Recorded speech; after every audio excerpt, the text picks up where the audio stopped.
Welcome to Easy Money MMA. Yeah, let me put up last week's stats to show you guys what we're about here. Complete clean sweep. 2 of them were underdogs as well. That was the kind of event that the whole time you're not even sweating. You're just feeling good about what was happening. Besides the Oliveira-Saeed fight, all of them were just cruising. Very chill event to watch with a lot of money in play. And even before the month vacation, we completely killed it for months. Let me pull up the stats of previous events to show you guys how well we're doing here. Please subscribe and like for these juicy bets. Haven't had a losing month for a very long time, so hope you guys can get on board as well. Okay, so this week I'm gonna give you guys 4 really juicy bets. I'm feeling really good about these positions. First one is gonna be Gabriel Santos. I got him at minus 185, feeling pretty good about this position. His past performance, even though he lost 2 of his last 3 fights, I still rate them pretty highly. Like, he looked good against David Onama before the TKO. The Lerone Murphy fight was super close as well. I think you can arguably give him the win. Like, I feel like that was a dead even fight. Maybe I would have even favored. After watching the fight, I thought he should have gotten the decision over Lerone Murphy. Having a performance like that against Lerone, I rate that really highly, even though it's a loss on record. He was able to out-grapple Lerone and getting the better in the grappling exchanges, getting some really nice takedown and control time. And you also saw what Lerone did to Edson Barboza and Dan Ige earlier. He completely outclassed Edson and also was able to get a lot of wrestling and grappling down on Dan Ige, who historically has really good defense. So seeing Gabriel Santos having an edge over Lerone Murphy in the grappling and wrestling, that gives me a lot of confidence, thinking that he should be clearly out-leveling Jack Jenkins when it comes to the wrestling and grappling. And you saw Jack Jenkins get taken down by Herbert quite a few times. And if Herbert didn't make a mistake of trying to escalate positions too aggressively, I feel like Herbert could have just had however much control time he wants on top. From these exchanges, it makes me think that if Gabriel gets a takedown on Jack Jenkins, or even just like on the cage, start holding me on the back, I feel like he's going to be able to just lay and pray or get however much control time he wants once he gets his hands on him. And striking, I think it will be very competitive. Jack Jenkins is a very good striker as well. But then Gabriel Santos could also match David Onama and Lerone Murphy on the feet, so I feel like he has a very solid edge. If anything happens, if he gets in danger, he will be able to just go to the ground, go to the grappling. So yeah, I'm playing 1 unit here on Gabriel Santos. Okay, our next bet is Kevin Jousset. I got him at minus 175, playing 1 unit on him. I rate him as a pretty decent prospect. He has very good balance from his judo background, very hard to take down, has some really trippy throws as well. His movement is slightly a little bit stiff, but his striking, his playing the range game, his shot selection, his weapons he throw out, those look pretty good. He lacks a little bit of head movement, I think. Like, his last performance against Brian Battle, he was winning the first round. He was actually looking really good until Brian Battle just basically just dog walked him, completely broke him just with the pressure, taking punches and pressure him down. From what I've seen against Mikhailov, I feel like he does well when he can utilize his tricky grappling skills, but I think this is not a good matchup for him since Kevin Jousset is impossible to take down from what it looks like. Brian Battle spent the whole first round trying to take him down, but did not have any success. I feel like he can nullify Mikhailov's ground game by just not getting to the ground at all and just picking him apart from distance. So yeah, feeling pretty good about this 1 unit play. Okay, moving on to the next. Our third play this week is Jake Matthews. Jake is a pretty good, well-rounded fighter. He's a crafty vet. Now, he's been in the game for 13 years, if you could believe it. Since he was 16, he was fighting pro. The amount of fights he had in the UFC actually outnumbers Prado's entire career's fight count, which is pretty crazy. He has pretty good combinations, pretty good boxing. He's not super good at playing the range game. I've seen him picked apart by technical strikers. He doesn't have much of a leg kicking game as well. I feel like he has pretty good entries with boxing combos. And he's very calm as well. In the Darius Flowers fight, he was super calm when Darius is just going completely balls deep, just throwing crazy punches, lunging forward for the entire first round. Yeah, he was super calm, not really getting clipped, and just throwing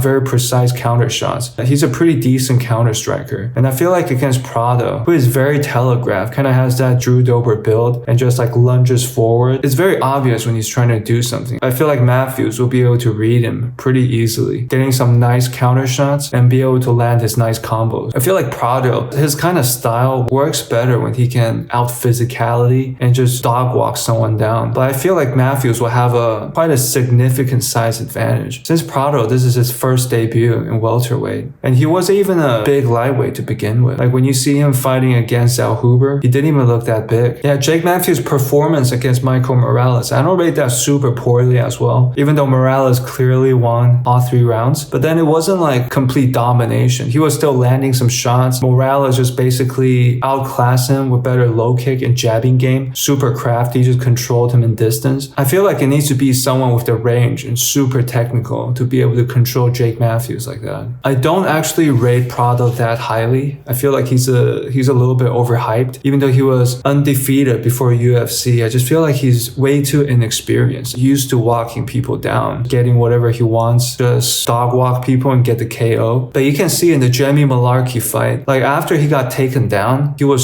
super hesitant after that. He barely threw anything and just let the fight slip away from his hands, basically. Did not look good against Jamie Malarkey, got pieced apart on the feet as well. His win against Azaitar, I don't really rate that as well. Azaitar is a complete can. Azaitar just never beaten anyone good and made Michael Johnson look good at this age. So yeah, I don't rate that win at all. And this recent fight against Al Huber, he basically just went completely ham in the first round, just lunging, throwing shots without any setups, completely using all his energy. And the next 2 rounds, he just basically became a punching bag, completely figured out, wasn't able to really land anything at all, just getting his face completely battered. It was a pretty brutal one. So yeah, we're playing 2.5 units on Jake Matthews at minus 205 odds. Yeah, this is the biggest bet we have this week. I'm feeling really good about it. Jake Matthews has an edge everywhere. He's bigger, he's stronger, he's more technical on the feet, better combos, better entries. And if anything, he could still result to takedown and grappling too. He's just a crafty vet, man. Prado's 22 years old. I feel like this is too soon for him. Okay, here we are on the last bet. The last bet will be Dricus du Plessis to beat Sean Strickland. I got on this bet when he was minus 145. Now I got to minus 200 already. Feeling pretty good about this one because you can tell that Dricus in his first fight, he was quite hesitant because Sean Strickland is known as the cardio machine. So a lot of fighters will be quite hesitant to exert too much cardio in the fear of just completely gassing out in the later rounds, because that's how a lot of opponents lose to Strickland. Look at what happened to Abus, right? After that first round, he just completely gassed and just got bullied until he lost. I feel like Dricus' style is much harder to figure out. It's very weird, very unorthodox. But then I feel like after a fighter fights Sean, his style will be much easier to adjust to. I think